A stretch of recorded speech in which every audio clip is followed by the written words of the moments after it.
नमस्कार, मैं हूं आपके साथ प्रदीप आजाद। मर्डर की एक कहानी, पुलिस शव बरामद करती है, मामला कोर्ट में पहुंचता है। लेकिन जब कोर्ट में पुलिस को जवाब देने का वक्त आता है तो बेहद रोचक खुलासा होता है। वाकई मामला काफी रोचक है कि मर्डर के जो सबूत पुलिस ने काफी मशक्कत के बाद जुटाए थे, वो सबूत गायब हो गए। और जाहिर सी बात है कि जब किसी भी कत्ल की घटना होती है, पुलिस काफी मशक्कत के बाद अगर उसके सबूत जुटाती है ताकि जो भी आरोपी है वो सलाखों के पीछे जाए, लेकिन अगर वो सबूत गायब हो जाए तो क्या होगा। अब आप सोच रहे होंगे कि जब पुलिस ने वारदात से जुड़े सबूत जुटा लिए तो फिर गायब कैसे हो गए। वाकई सवाल बड़ा है कि जब पुलिस ने तमाम सबूतों को इकट्ठा कर लिया, जमा कर लिया, जुटा लिए, तो फिर गायब कैसे हो गए। जनाब, वो सारे सबूत बंदर ले गए।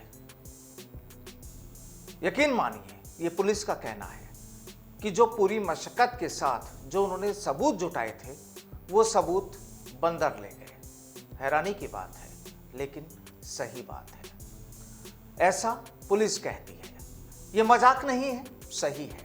वो सारे सबूत बंदर ले गए जिन्हें पुलिस ने एक पेड़ के नीचे रख दिए थे।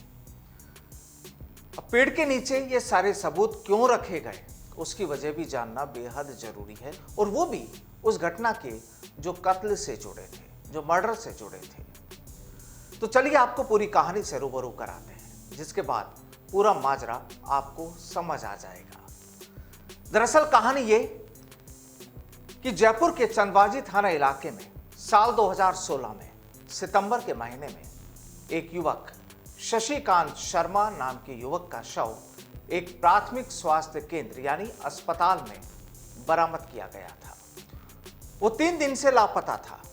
शव मिलने के बाद गुस्से परिजनों यानी घर वालों और दूसरे लोगों ने जयपुर दिल्ली हाईवे भी जाम कर दिया था साल 2016 में, जब उस शव को पुलिस ने एक प्राथमिक स्वास्थ्य केंद्र से बरामद किया था। अब मामले में पुलिस की लापरवाही सामने आई, जिस पर एसआई यानी सब इंस्पेक्टर को निलंबित कर दिया गया था, सस्पेंड कर दिया गया था। पुलिस ने कत्ल के आरोप में 5 दिन बाद चंदबाजी के रहने वाले राहुल कंडेरा और मोहनलाल कंडेरा को गिरफ्तार कर लिया था। यानी जिस समय पुलिस ने उस शव को बरामद किया, तफ्तीश की, तहकीकात की, और उसके 5 दिनों बाद इन 2 लोगों को अरेस्ट कर लिया। अब खुलासे के साथ ही पुलिस ने वारदात में जो कत्ल किया गया था, जो वारदात में इस्तेमाल चाकू और दूसरे सामान, उन्हें जब्त कर लिया था सबूतों के तौर पर। बहरहाल अब एडीजे कोर्ट 1 नंबर कोर्ट में चंदबाजी थाना इलाके के शशिकांत शर्मा के मर्डर की सुनवाई चल रही है। मर्डर केस की सुनवाई चल रही है कोर्ट में, और कोर्ट ने मामले से जुड़े सबूत पेश करने का आदेश दिया। यानी पुलिस को जो कोर्ट ने आदेश दिया कि आप सबूत पेश करें, तो यहां पर पुलिस ने कोर्ट में एक बड़ा अजीबोगरीब सा तर्क दिया, जो वाकई हंसाता भी है, लापरवाही भी दर्शाता है और हैरत वाली बात भी होती है।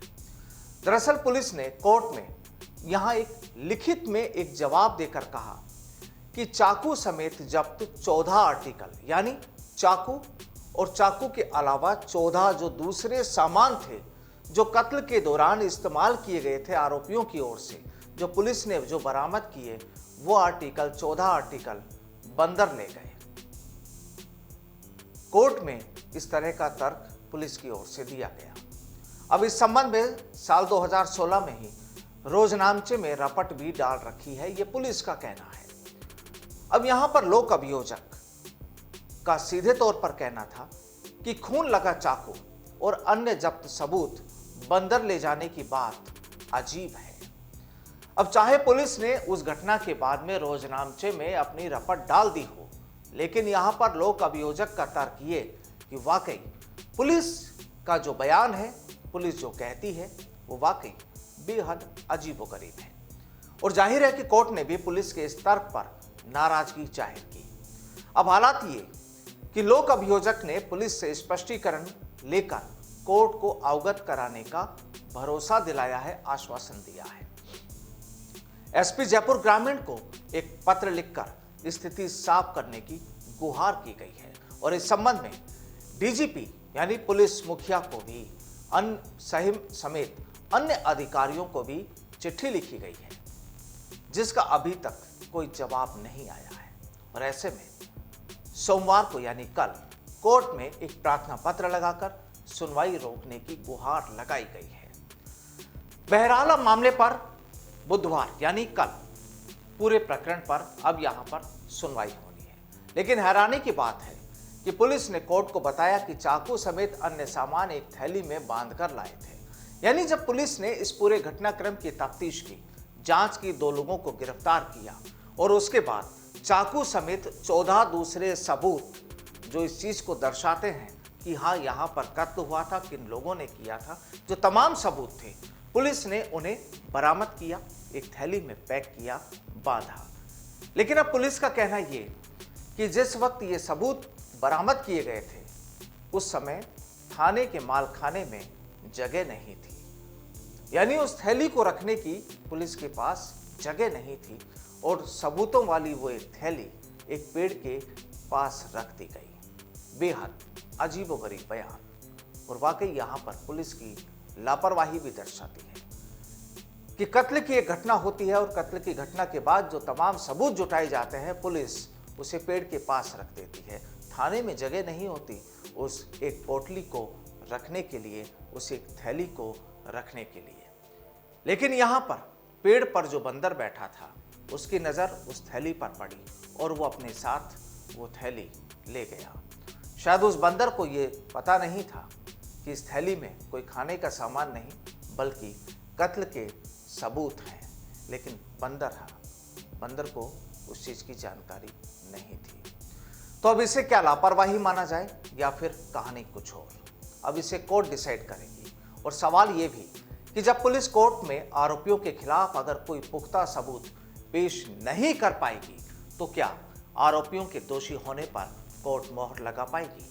सवाल ये भी कि आखिर वो बंदर उन सबूतों को लेकर कहां चले गए, क्या उन्हें भी तलाशने के लिए कोई मशक्कत की गई?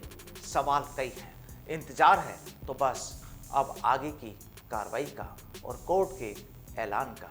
लेकिन इस पूरी कहानी ने ये तो साबित कर दिया कि कई बार पुलिस किस तरह से लापरवाही दर्शाती है। नमस्कार।